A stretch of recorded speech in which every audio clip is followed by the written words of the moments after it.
Hola chicos, buenos días.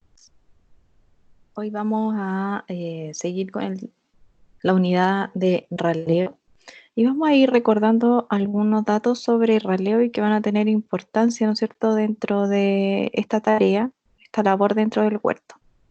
Principalmente debemos recordar que el raleo es una práctica que se vuelve indispensable si queremos obtener fruta de buena calidad. ¿Ya? En este caso consiste en eliminar parte de los frutos y flores, dejando siempre, ¿no es cierto?, los que puedan ser de mejor tamaño.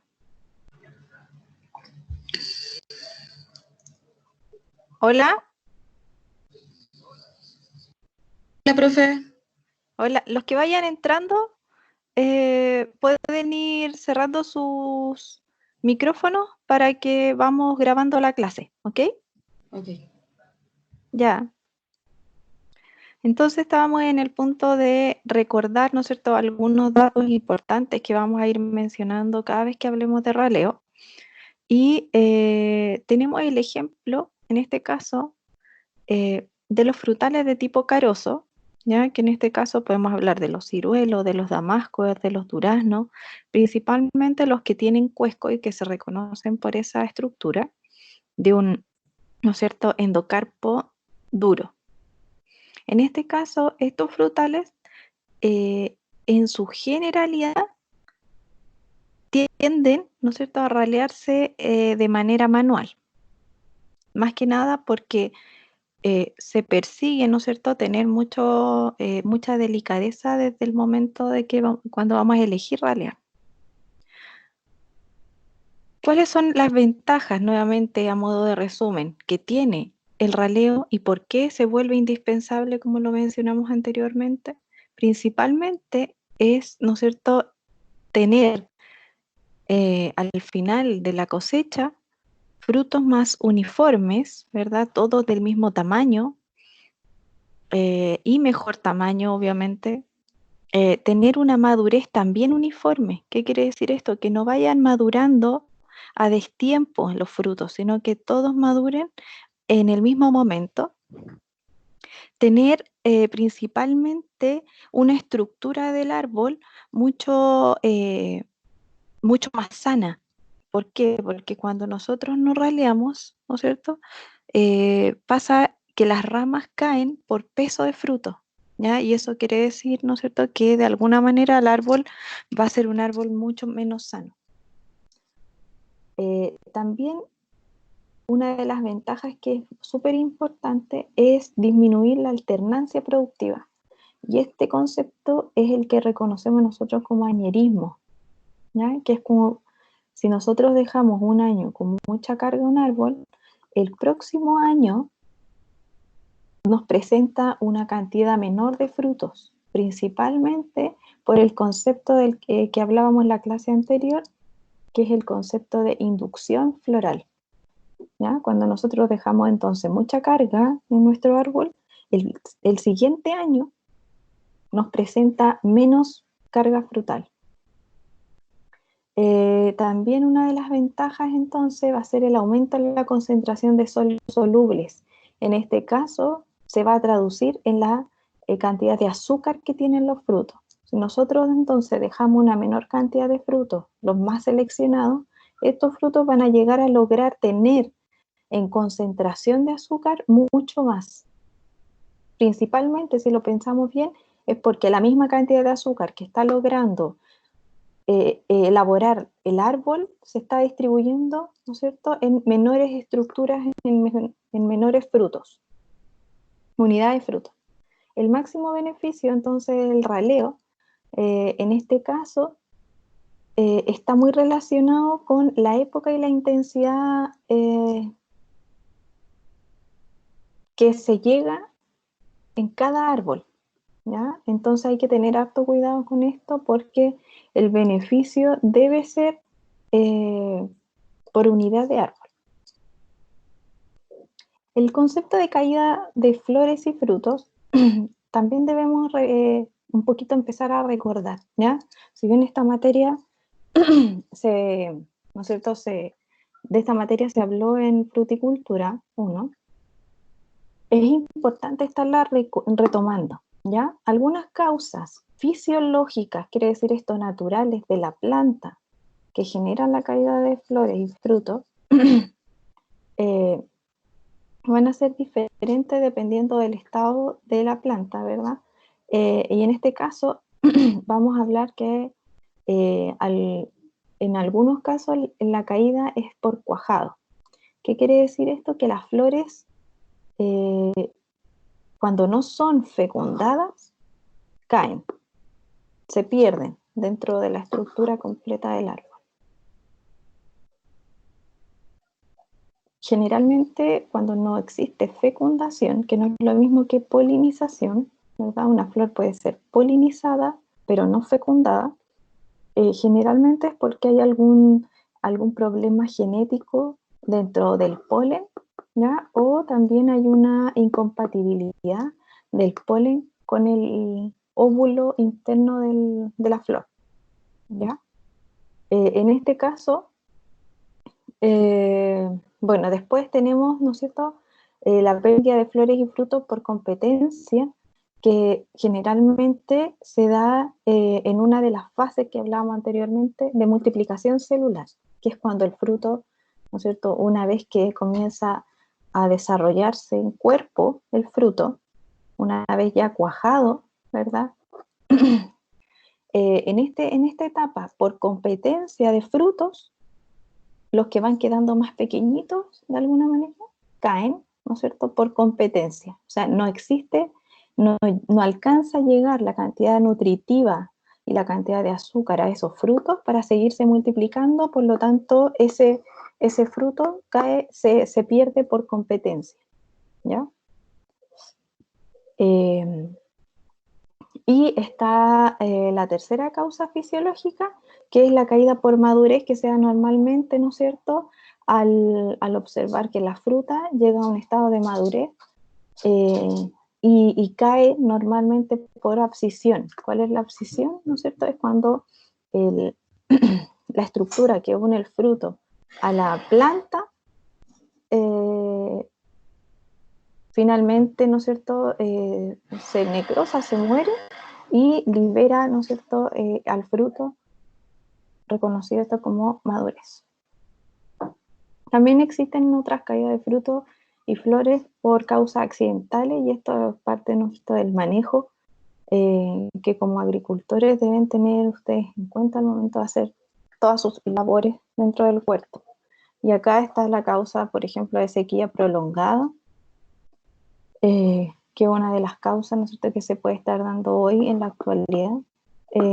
También hay causas accidentales por desequilibrios hídricos, y aquí hay una diferencia con el punto anterior, ya que cuando hablamos de sequía prolongada, ¿no es cierto?, es una sequía que está dada por un periodo largo dentro de la etapa productiva o de desarrollo del fruto, a diferencia de los desequilibrios hídricos, que es cuando muchas veces el árbol trae, ¿no es cierto?, una memoria hídrica, dentro de la cual ustedes tienen que estar regando en los mismos periodos siempre. Cuando ustedes rompen esa memoria hídrica de alguna manera de los riegos programados que ya trae el riego, ustedes generan un desequilibrio hídrico, que no quiere decir que ellos hayan tenido, por ejemplo, sequías prolongadas. Esto pasa mucho cuando, no sé, por ejemplo, se están formando los frutos y en vez de darle un riego a la formación de frutos, se le restan riegos, ¿ya? Entonces, de esa manera nosotros le damos señales al árbol que pueden estar pasando por un momento de estrés del momento, ¿ya? Y rápidamente ese árbol comienza a reaccionar, ¿no es cierto? Principalmente va a reaccionar en la etapa en que está cuajando o florando, limitando, ¿no es cierto?, su descendencia, porque le están dando una señal de estrés, ¿ya? Pero hay que hacer la diferencia con una sequía prolongada, que una sequía prolongada lo que lleva al árbol generalmente puede ser la muerte versus un desequilibrio hídrico, que en un árbol lo que puede hacer ¿no es cierto?, es que este árbol elija o nivele naturalmente su carga frutal. El fenómeno climatológico generalmente va a estar dado por las temperaturas, ¿no es cierto?, que vamos a hablar de temperaturas que van a dar señales a la planta de entrar, ¿no es cierto?, en una etapa de latencia, otras temperaturas que van a activar, ¿no es cierto?, la diferenciación floral, cuando nosotros hablábamos de la formación completa de la flor interna dentro de la yema. Por lo tanto, el fenómeno climatológico es muy importante. Las causas sanitarias también están muy relacionadas con los fenómenos climatológicos, ya que producto, por ejemplo, de malas ventilaciones y humedades altas, ¿no es cierto?, generamos muchas veces problemas de tipo sanitario dentro de la estructura del árbol, y cuando el árbol obviamente no se siente sano o presenta problemas de tipo sanitario, también va, ¿no es cierto?, a generar pérdida de flores y frutos. Algunas labores del cultivo que son muy profundas, por ejemplo, muchas veces eliminación de ramas, ¿verdad? También la acción de pájaros, que hace que caiga mucho fruto y muchas flores. Golpes con aperos, eso son todos los palos, ¿no es cierto?, y todos los sostenes que puedan llegar a tener nuestros árboles.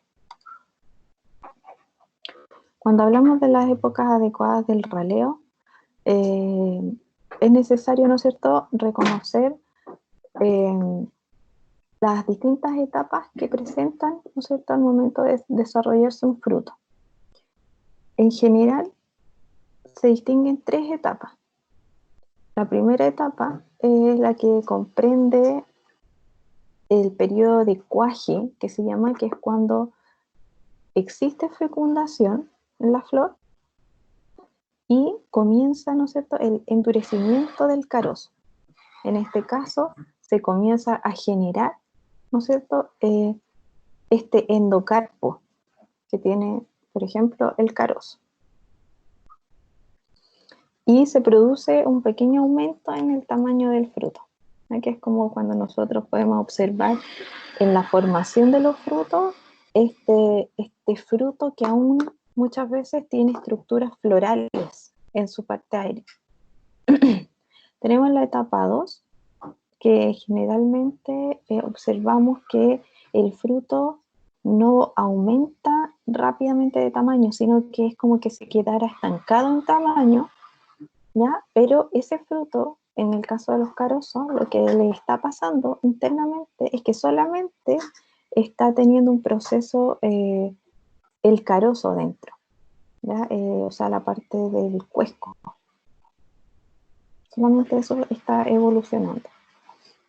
Y tenemos la etapa 3, entonces, que comprende la finalización, en el caso del carozo, su endurecimiento, ¿verdad? Y se comienza a poner café, este hueso que reconocemos, y termina esta etapa 3 en el punto de cosecha, que sería el punto de maduración, ¿ya? Y en la etapa 3, cuando nosotros observamos finalmente que el fruto es cuando crece más rápido, ¿no? Entonces vamos a observar estas 3 etapas, vamos a ver un gráfico más adelante, en donde sale mejor diferenciado estas 3 etapas, pero quiero detenerme un poco en el concepto del cuaje, en el cual considera este periodo entre la existencia de un ovario a la existencia de un fruto, ¿ya? Entonces, cuando nosotros presentamos un ovario, en el cual, ¿no es cierto?, lo vemos dentro de una flor, este ovario pasa, ¿no es cierto?, a ser un fruto, finalmente. Eso es el periodo que vamos a reconocer como cuaje. ¿Cuándo ocurre este cuaje? Principalmente cuando tenemos buenas yemas maduras y bien formadas, porque si no, ¿no es cierto?, no vamos a tener un periodo, ¿no?, de fecundación, o sea, de formación de una buena flor. También debemos tener temperaturas adecuadas durante el periodo de floración o antesis, que aseguren una buena polinización y fecundación. Si no tenemos una buena formación de flor y además una buena polinización para tener una buena fecundación, ¿cierto? No vamos a tener este cuaje. Y además de eso, deberíamos tener un aporte adecuado de fotoasimilado para que cuando el ovario, ¿no es cierto?, comience a desarrollar un fruto, este fruto, ¿no es cierto?, llegue a buen término y comience bien su desarrollo. Si alguno de estos requisitos de los cuales hemos hablado no se cumple, ¿no es cierto?, a cabalidad, es muy posible que una vez que pueda, por ejemplo, haber fecundación, este fruto caiga por procesos de abscisión, que es uno de los procesos de caída fisiológica que mencionamos anteriormente. Acá es cuando nosotros vemos un ejemplo de cómo podríamos ver en un gráfico las 3 etapas mencionadas anteriormente desde el cuaje en adelante. O sea, desde que existe, ¿no es cierto?, el proceso de fecundación, y este proceso de fecundación comienza el desarrollo del nuevo fruto. Fíjense que existe acá una etapa 1, ¿no es cierto?, en la cual el fruto crece rápidamente, comienza una división celular rápida, llega a un punto en el cual este fruto, ¿no es cierto?, se estanca en crecimiento.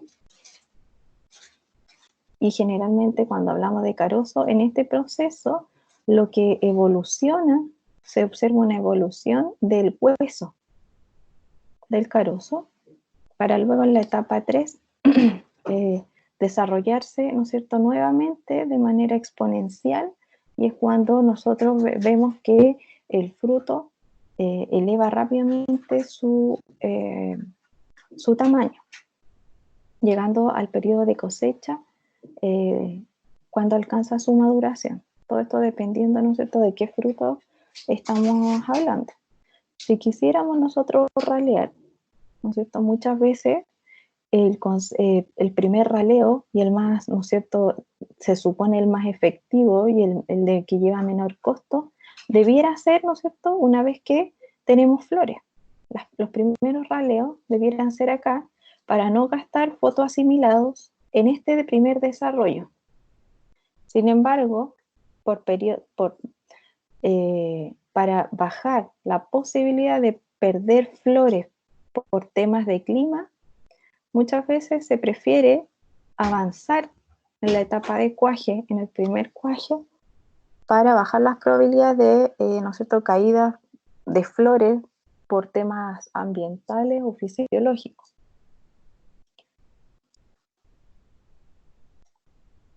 Los periodos de raleo, si viéramos esta curva, ¿verdad?, debieran ser siempre antes de la etapa 3.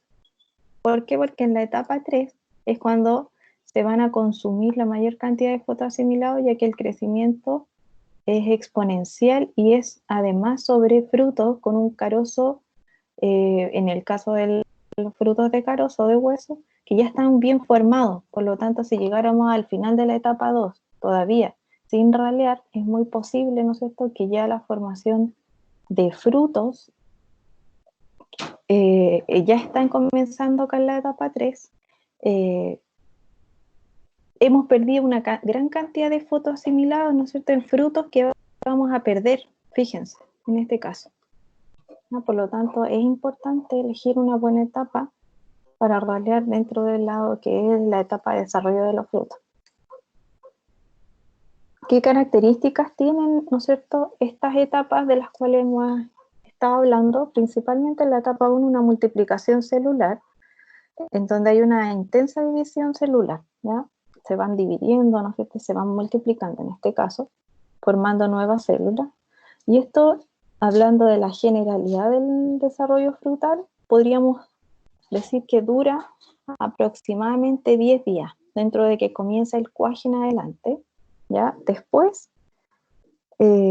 vamos a tener en la etapa 2 un engrosamiento celular. Es como que cada una, ¿no es cierto?, de las células que ya se dividió puede comenzar a crecer en tamaño. Y también existe evolución, ¿no es cierto?, de los distintos tejidos vegetales que formó en la etapa 1. Y está la etapa 3, que es una etapa que se reconoce como de maduración, ¿verdad? Que aquí ya hay transformaciones de tipo bioquímica y también hay un aumento en tamaño, y en este caso podría, ¿no es cierto?, llegar a durar hasta 30 días, dependiendo, ¿no es cierto?, de las condiciones también climáticas y que están ayudando a que este proceso termine. Aquí pueden ver un gráfico, ¿no es cierto?, un poco más detallado de lo que sería la formación de un frutal de hueso y también la formación de, este es de solamente de frutos de pepita. Ahí está la manzana, la pera y el melocotón. Ahí está el de hueso. Ahí están los tres. Aquí ven 3 curvas, ¿no es cierto?, en la cual pueden diferenciar abajo los días y el peso de cada uno que va alcanzando a medida que va llegando al estado de maduración. ¿Ya? En este caso, el estado de maduración para la manzana se alcanza más o menos a los 130 días desde el punto de cuajado, pero en el caso de la curva observada, en el caso del melocotón, alcanza los 150 días. Ahí está la diferencia, ¿no es cierto?, los días que mencionamos anteriormente. Fíjense también que están mencionados los puntos en los que generalmente existen caídas de tipo fisiológica. Ya la primera es la caída del cuajado, la segunda que se menciona acá son los días en los cuales generalmente hay caídas por competencia. ¿Ya? Así que hay que tener consideración con respecto a eso desde el punto de vista del raleo. O sea, si nosotros raleamos mucho en esta etapa, es muy posible que después perdamos una gran cantidad también por ejemplo, caída de cuajado. Si raleamos en estos 30 primeros días, por ejemplo, podríamos tener una segunda pérdida que es de tipo fisiológica y perder mayor cantidad de frutos que no teníamos considerado. Por lo tanto, hay que muchas veces conocer su huerto, ¿ya?, antes de elegir en qué momento ralear, o tener antecedentes para no cometer este tipo de errores. Ya este tipo de gráfico es bastante fácil de entender. Ahí pueden ver algunos detalles. Por ejemplo, cuando menciona acá la caída por competencia, es cuando nosotros nos hemos retardado a veces mucho en ralear y existe una gran cantidad de frutos sobre el árbol, y los pequeños, ¿no es cierto?, finalmente son abortados en el árbol principalmente por competencia. Y aquí hay una segunda pérdida, ¿no es cierto?, de tipo fisiológica, o sea, es natural dentro del árbol, con la cual nosotros vamos a tener que lidiar desde el momento en que elegimos ralear. Por lo tanto, hay que tenerla considerada para no perder una gran cantidad de frutos. Las épocas adecuadas del raleo, como las hemos mencionado anteriormente, van a estar relacionadas con el desarrollo, ¿no es cierto?, de cada uno de los frutos.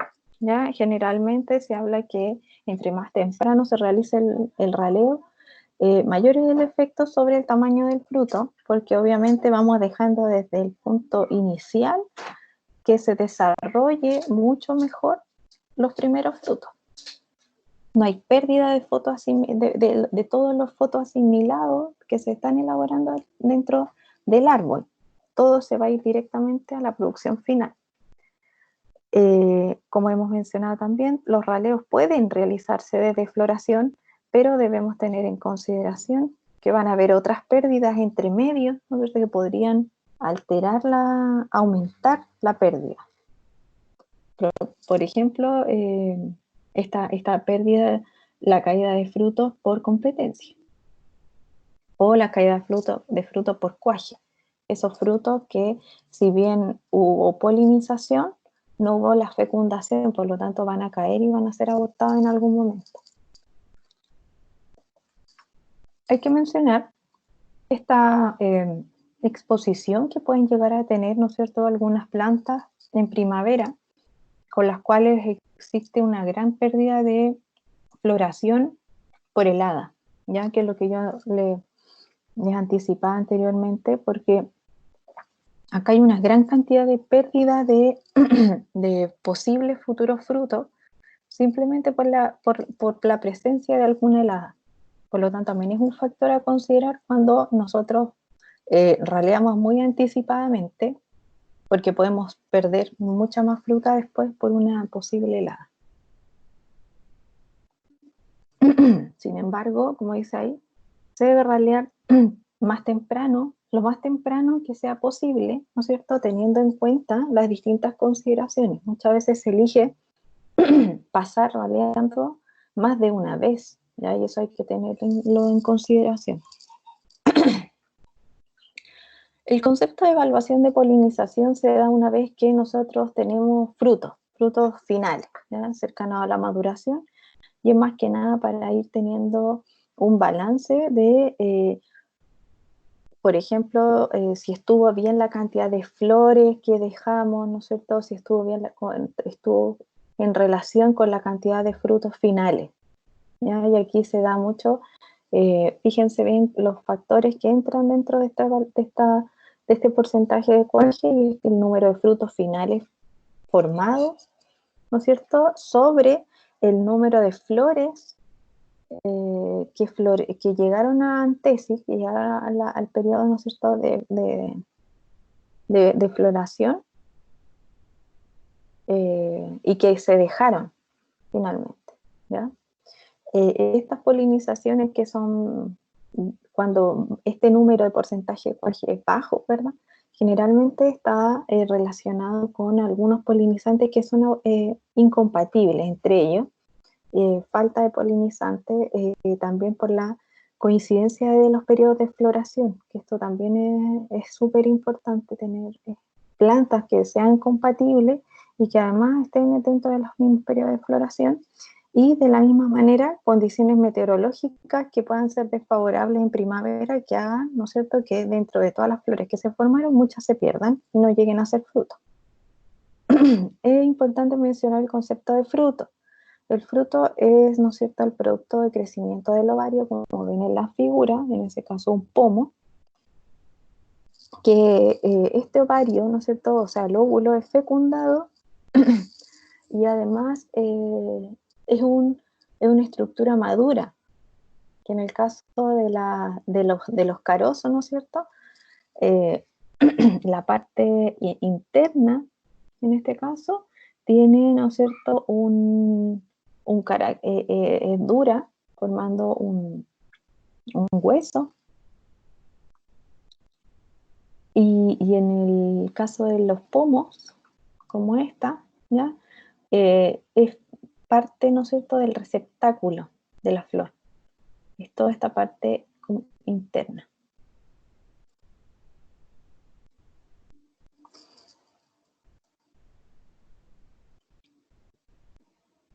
El proceso de desarrollo del fruto, ¿no es cierto?, se inicia, como lo mencionamos anteriormente, desde el momento del cuajado, y termina cuando el fruto finalmente tiene el concepto de madurez, de estado de madurez. Y también existe el concepto del fruto desde el punto de vista del consumidor, ¿verdad? El fruto es este producto vegetal con este sabor dulce, que podemos encontrar en el mercado. La calidad de los frutos también va a estar muy relacionada, porque es importante, si queremos llamar al consumidor, saber lo que es la calidad de los frutos. En este caso, deberá tener, ¿no es cierto?, una cantidad de azúcar óptima, un tamaño óptimo, ¿verdad? Pero en general las especies frutales en condiciones edafoclimáticas y culturales óptimas, o sea, cuando nosotros le damos todas las condiciones óptimas a los frutos, este árbol lo que hace es generar muchos frutos, pero de poca calidad. Y es ahí donde nosotros tenemos el concepto del raleo, empieza a tomar importancia desde el punto de vista de la calidad de los frutos, no del número. Una alta producción en un año inhibe la diferenciación floral para el año siguiente. ¿ya? Y es acá cuando hablamos del concepto de añerismo. Por lo tanto, es un concepto que está en manos de los agricultores cuando existen buenos raleos. ¿Qué causa generalmente el añerismo? Principalmente que cuando dejamos un año una gran cantidad de frutos en el árbol, existe una gran cantidad de consumo de reservas, ¿ya? Entonces no dejamos reservas en ese árbol para el año que viene. Por lo tanto, el árbol queda de alguna manera con grados de desnutrición para poder alimentar a lo que viene el próximo año. Un exceso de frutos, ¿no es cierto?, en el año 1, estos frutos generan semillas, ¿no es cierto?, y las semillas en su interior tienen hormonas, en este caso están la giberelina, y esta hormona, cuando se presenta en gran cantidad sobre el árbol, genera inhibición de la diferenciación floral para el próximo año.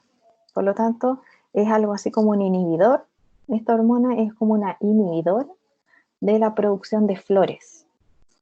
Y acá cuando algunos de ustedes que lograron hacer la tarea de los rayos químicos, más de alguno encontró esta hormona como controlador, ¿no es cierto?, de la formación de flores. También la falta de agua en el proceso de inducción o aclareo, ¿ya? Eso,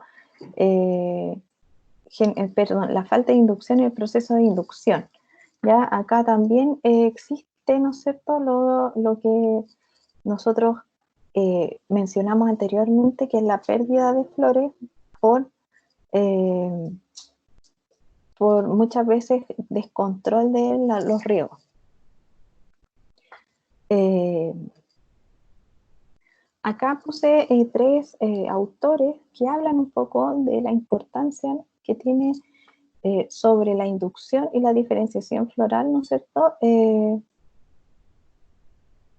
el proceso de raleo. Y dice, la inducción y la diferenciación floral en algunos frutales pueden ocurrir simultáneamente con el crecimiento de brotes y frutos, según Raceto. En pomáceas, los meses críticos de la inducción floral, o sea, cuando se está dando las señales a la planta de generar futuras flores, en ese momento coincide con los que se da la división celular de la fruta, ¿ya? Porque si lo pensamos bien, el momento en el cual la planta debería estar más nutrida es el momento en que está generando flores y cuando está generando frutos. Ese es el mejor momento de la planta a nivel de nutrición, es donde tenemos que cuidar más a la planta. Y en ese mismo momento es cuando generalmente está la planta recibiendo la información de generar o no generar flores para el próximo año, ¿ya? Generalmente coincide ese punto que es la inducción floral durante los meses que está generando flores y está generando frutos. Entonces, en ese momento es cuando nosotros debemos preocuparnos que la planta esté bien regada, bien nutrida, con buena, por ejemplo, cantidad de luz, esté muy sana, porque de esa manera vamos a preparar la planta para el próximo año también. En este caso, ¿no es cierto?, las pomáceas nos dan el ejemplo que ocurre la inducción cuando hay división celular de la fruta, o sea, en la etapa 1. Ello no ocurre así en carosos. Ahí tenemos el otro ejemplo, los frutales de hueso, donde el caso extremo, ¿no es cierto?, de inducción floral, en el caso del cerezo, se da posterior a la cosecha. O sea, en el caso del cerezo, es lo más tarde que podemos observar que ocurre una inducción floral, ¿ya? Sería en este caso después de la cosecha. ¿Okay? Las primeras que se inducen entonces serían las pomáceas, las que están tienen el proceso de inducción para el otro año durante la formación en la la etapa 1 de la fruta, y los últimos que estarían, ¿no es cierto?, generando inducción floral serían los, en este caso el ejemplo de los cerezos, que su inducción ocurre después de la cosecha. Esos serían como los más tardíos. Si quisiéramos elaborar un cronograma de inducciones florales, podrían ser los más tardíos. En cambio, si hablamos de cítricos y paltos, tal cual dice aquí según Raceto nuevamente, la inducción de las yemas florales, ¿ya?, las próximas yemas que van, no sé, a darnos la producción, ocurre 2 a 4 meses antes de la floración.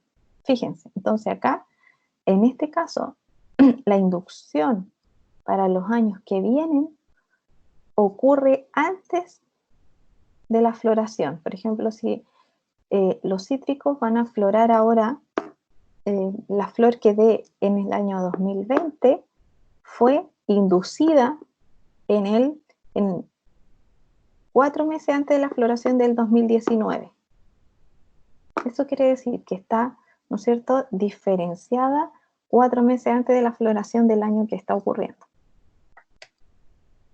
Debemos considerar siempre que el periodo transcurrido entre la inducción floral y la diferenciación floral necesita una gran cantidad de nutrientes, y es por eso que yo le hacía mención que si está ocurriendo una inducción floral debemos tener una planta bien nutrida y con todas las mejores señales que hagan que ese árbol diga que está sano, está bien nutrido, está bien hidratado, con buena luz. ¿Para qué? Para generar buenas flores.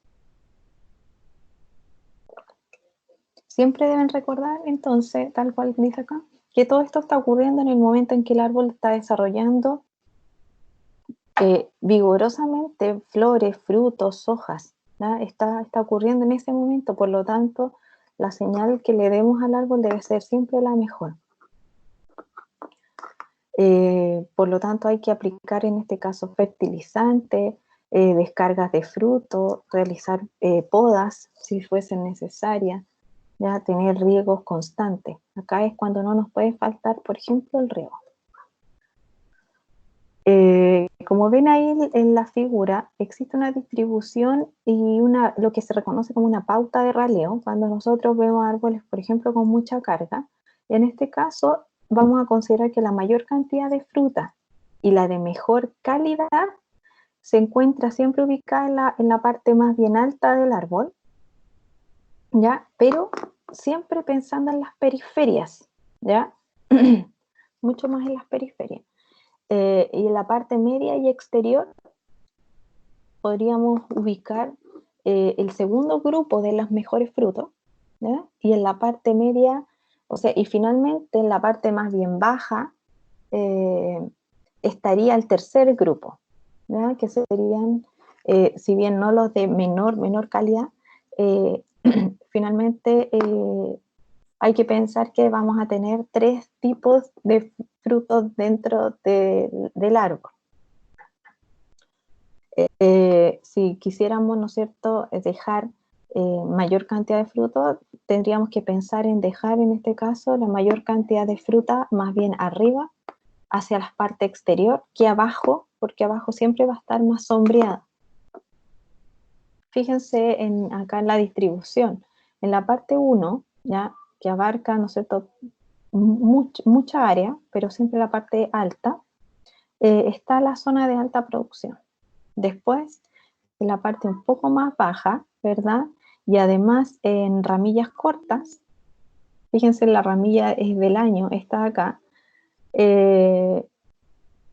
van a dejar una carga menor. Después tenemos una carga basal, en este caso, ramas que son erectas, más largas, y más abajo, por ejemplo, tenemos lo que en la etapa 5 van a dejar esos frutos que son, ¿no es cierto?, van a ser los eliminados, que son las más basales de una rama. En este gráfico podemos ver el efecto en el número de frutos por planta sobre el tamaño de los frutos y el rendimiento. ¿Qué quiere decir eso? Si nosotros en la parte de abajo del gráfico pusiéramos el número de frutos, ¿ya?, lo que está acá en aumento hacia el lado derecho, debiéramos observar que a medida que aumenta el tamaño del fruto, ¿verdad?, vamos a tener una mayor producción por planta. O sea, más frutos, más producción por planta. Pero eso muchas veces va en desmedro del tamaño del fruto. Fíjense que el fruto, entonces, a mayor cantidad de frutos sobre un árbol, comienza a disminuir. ¿Ya? Entonces, la curva siempre va a ser, si lo viéramos por planta, no por hectárea ni por superficie, sino que por planta, vamos a decir que a mayor cantidad de frutos, mayor es la producción si lo viéramos en unidades, ¿no es cierto? Pero en desmedro del tamaño de ese fruto. Y eso es lo que tiene, por eso esto es el fundamento principal de lo que es el proceso del raleo. La intensidad del raleo, ¿no es cierto? La intensidad habla de cuántos frutos yo voy a decidir eliminar. Va a depender muchas veces de, ¿no es cierto?, la especie, la variedad, la edad de la planta, qué vigor tiene, qué tipo de ramillas sostiene los frutos, ¿verdad? El mercado al que yo estoy, por ejemplo, evaluando participar, pero generalmente podemos ver que hay una relación con la cual siempre desde fisiología vegetal estamos hablando, y es principalmente la relación que existe entre la formación de un fruto y la cantidad de hojas, ¿no es cierto?, que alimentan a ese fruto. ¿Ya? Por lo tanto, si queremos hablar de dos ejemplos, podríamos decir que un duraznero, para generar un buen fruto, debemos considerar por lo menos 40 hojas que alimenten a un fruto. ¿Ya? Esa es una manera de observar cómo está, qué intensidad de manejo tiene a nivel vegetativo ese fruto, y qué manejo le vamos a dar desde el punto de vista reproductivo, ¿ya? Y del consumo de su fruta final. Si hablamos de un manzano, podríamos pensar, ¿no es cierto?, en que es un poquito más eficiente, porque 20 hojas podrían alimentar frutos que salen de dardos, ¿verdad?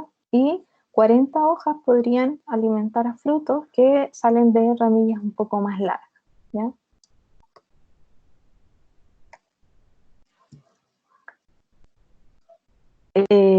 ¿Cuáles son los métodos que utilizamos para ralear? Estos tres, ¿verdad? El mecánico, el manual, mecánico y el químico. En este caso, como ven en la figura, ¿verdad?, vamos a ver aquí en un ejemplo cómo quedaría una rama luego de ralear.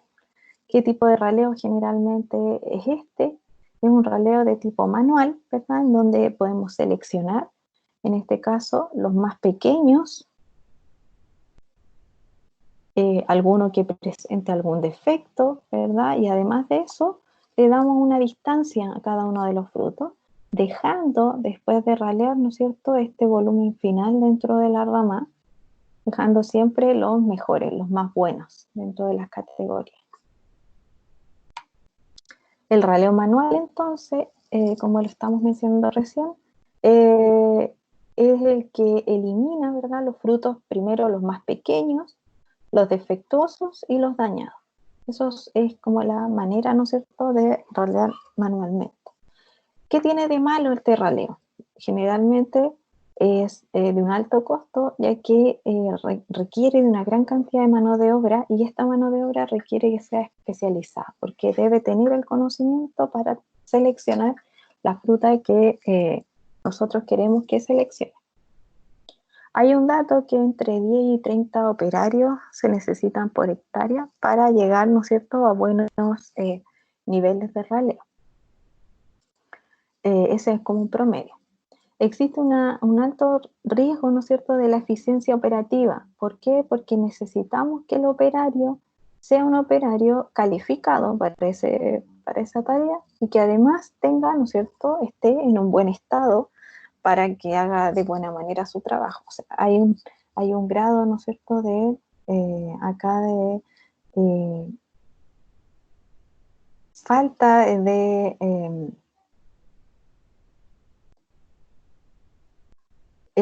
o sea, a lo que me refiero es que acá vamos a lidiar mucho con las emociones muchas veces del operario. Si él está en un buen momento, lo más seguro es que va a hacer un mejor trabajo. Y eso para nosotros, ¿no es cierto?, es un alto riesgo de eficiencia.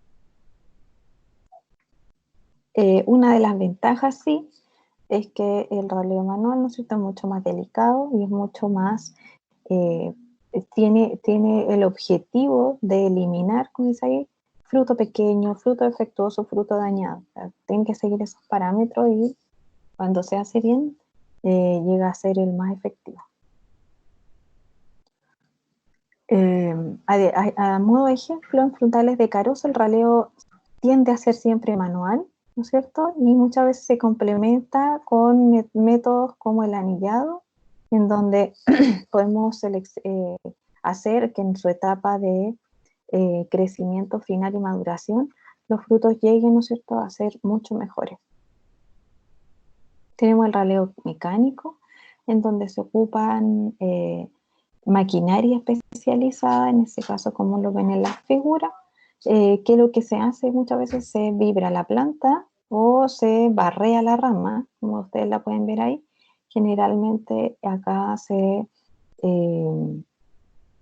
ralean flores y frutos, ¿ya?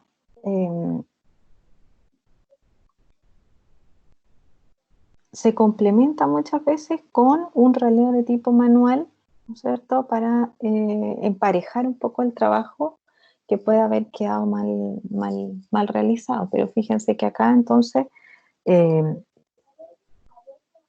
no sé, es un raleo que se relaciona mucho con la superficie tratada. Si ustedes tuvieran una superficie muy grande, muy amplia, muchas veces se prefiere este tipo de raleo frente a la posibilidad de demorarse mucho. Pensemos que los procesos de raleo deben ser procesos que son rápidos, porque tienen que ver con el desarrollo y procesos fisiológicos de la planta. Por lo tanto, cuando ustedes comienzan a ralear, los raleos no pueden durar meses. No, tienen que durar días, un par de días, y con esos días ustedes tienen que lograr ralear todo. Entonces, cuando ustedes tienen grandes superficies de hectáreas plantadas, un raleo manual se vuelve casi imposible de realizar, ¿ya? Entonces, muchas veces acá se comienza a utilizar el tipo de raleo mecánico, así como el raleo químico. ¿Ya? El raleo químico es uno de los raleos que hoy se utiliza bastante, simplemente porque está comprobado que disminuye aproximadamente en un 20% los costos finales, ya que hay un costo asociado a la mano de obra muy alta, ¿ya?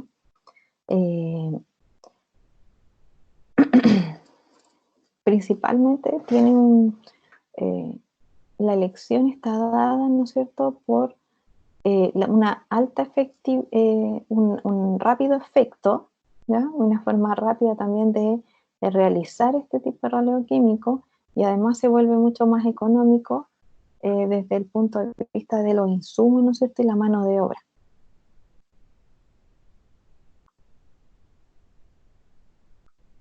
La aplicación de estos productos para el raleo de flores, por ejemplo, si estuviésemos hablando de un raleo floral, ¿ya? Debe realizarse cuando existe el pic de la floración, ¿ya? Esto generalmente va a ser diferente dependiendo, ¿no es cierto?, de los estados de desarrollo, pero aproximadamente a partir ya de un 50% de la formación de la explosión, ¿no es cierto?, de las flores dentro del árbol, ya se puede iniciar con procesos con raleos químicos.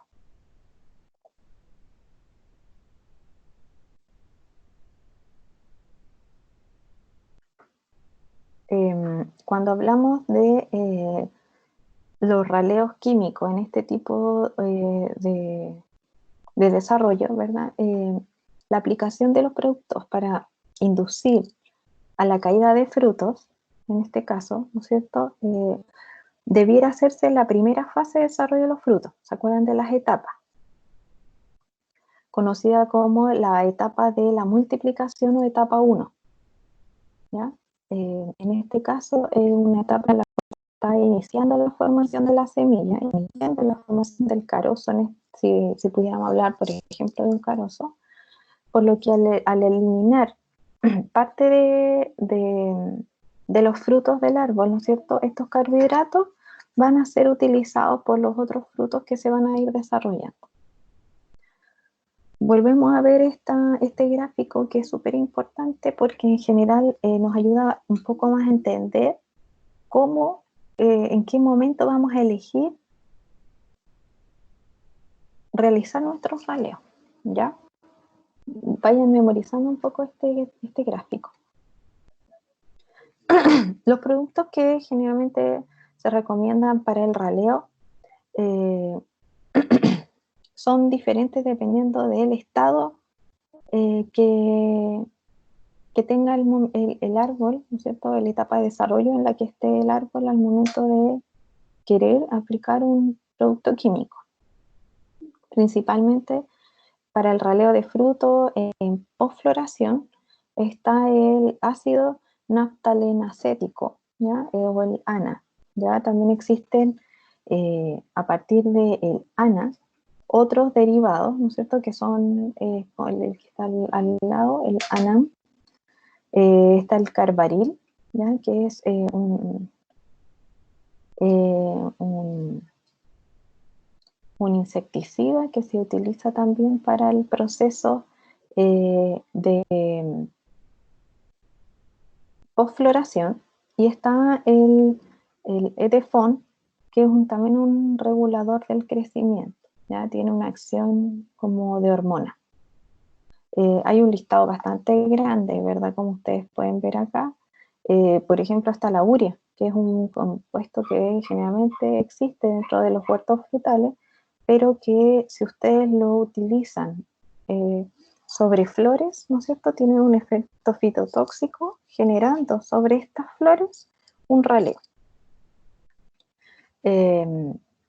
También está estos compuestos generalmente tienen nombres comerciales, ¿ya? Entonces yo pongo el compuesto químico para apoyarlo un poco.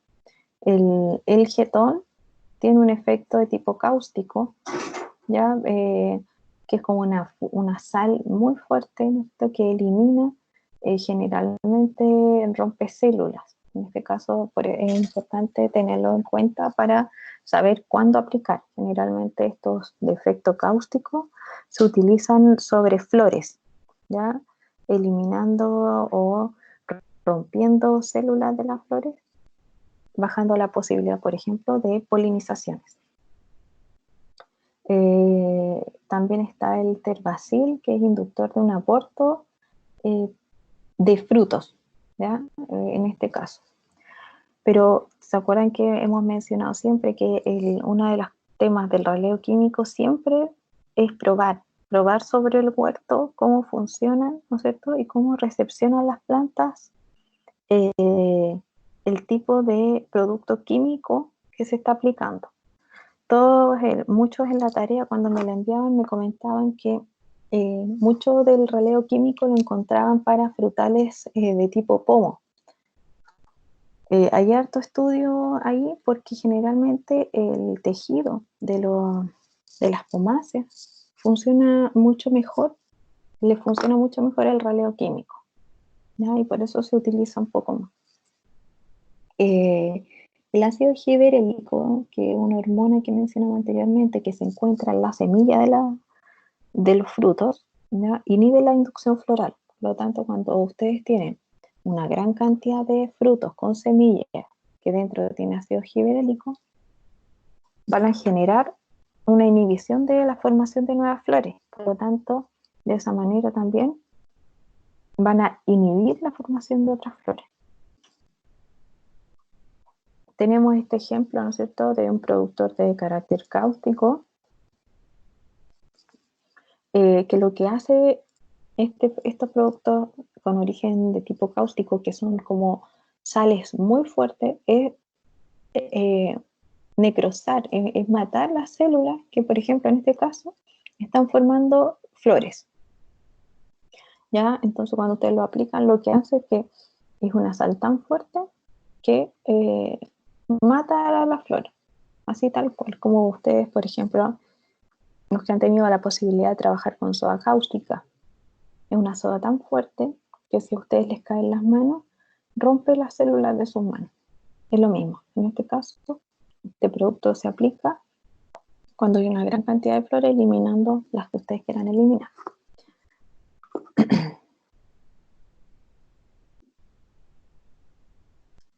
Tenemos el ejemplo del carbaryl. Esto es un insecticida que se utiliza mucho, pero está bastante cuestionado por la acción que puede tener sobre las abejas, ¿ya? Así que hay que tener harto cuidado con esto. Lo que hace este producto es inhibir, o sea, interrumpir la conducción dentro del tejido vegetal vascular, ¿ya? Entonces lo que hace de alguna manera es cortar los conductos vasculares y de esa manera existe lo que es un aborto luego del cuaje del fruto.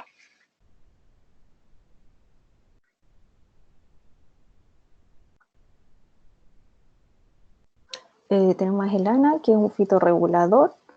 En este caso tiene carácter como hormonal, que es una auxina, que lo que hace es que inducir la abscisión de los frutales, por ejemplo, generando un efecto de un aceleramiento de la madurez. Entonces ustedes lo aplican y lo que hace este producto es acelerar como genéticamente lo que sería una madurez. Por lo tanto, promueve la abscisión, promueve que se descuelguen los frutos, ¿ya? Y estimula en este caso el crecimiento vegetativo. Le cambia como la señal al árbol en este caso. Provoca la caída de fruto. Tenemos el caso del Edefon, que es un fitorregulador también, que también tiene la misma cualidad que la anterior, sintetiza etileno, y este etileno, al estar sintetizándose por la planta, es lo mismo que le sucede a la planta cuando el fruto está en un proceso de maduración y está listo para ser, ¿no es cierto?, eliminado de la planta y cae. Eso le da esa señal, el raleo con Edefon a la planta, eliminando entonces los frutos cuajados, haciéndolo, en este caso, se pierden por abscisión. El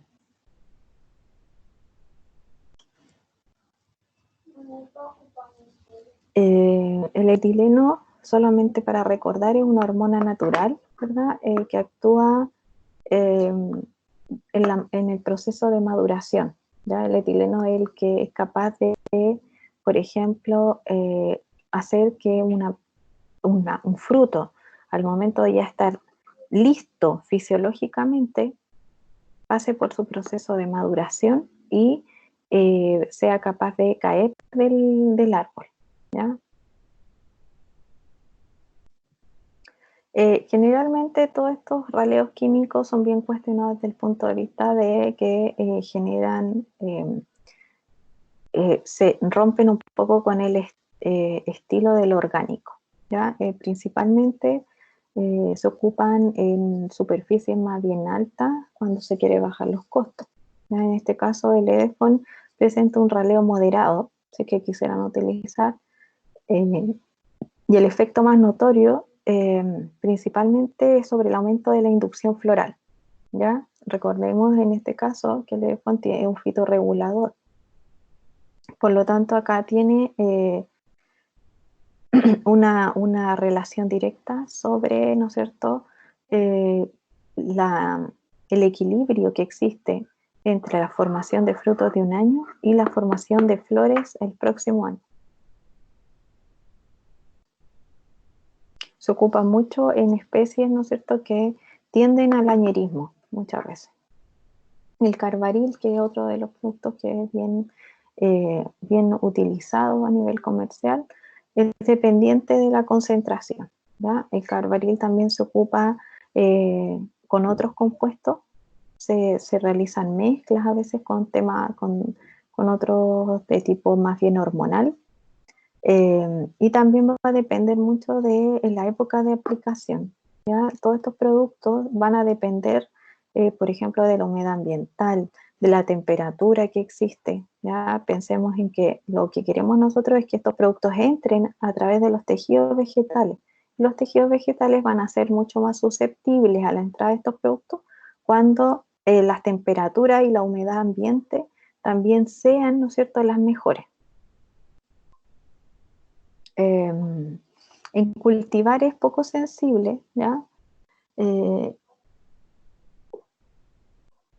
No genera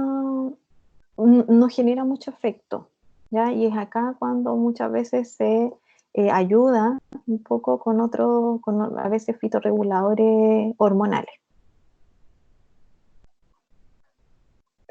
Bueno, chicos, entonces les dejo esta clase. Espero que a partir, ¿no es cierto?, de lo que estamos viendo, puedan leer. Yo les voy a enviar algunos archivos que tengo para que puedan, ¿no es cierto?, también ir leyendo y ir aportando un poco más, ¿no es cierto?, a este método de enseñanza, ¿verdad? Con lo que puedan también ir aprendiendo quizás de otras cosas más, pues, ir aportándoles en lo que más se pueda, ¿ya? Dejamos entonces la clase hasta acá y cualquier consulta que ustedes tengan, me preguntan para ir complementando, ¿verdad?, la clase. Bueno, gracias chicos.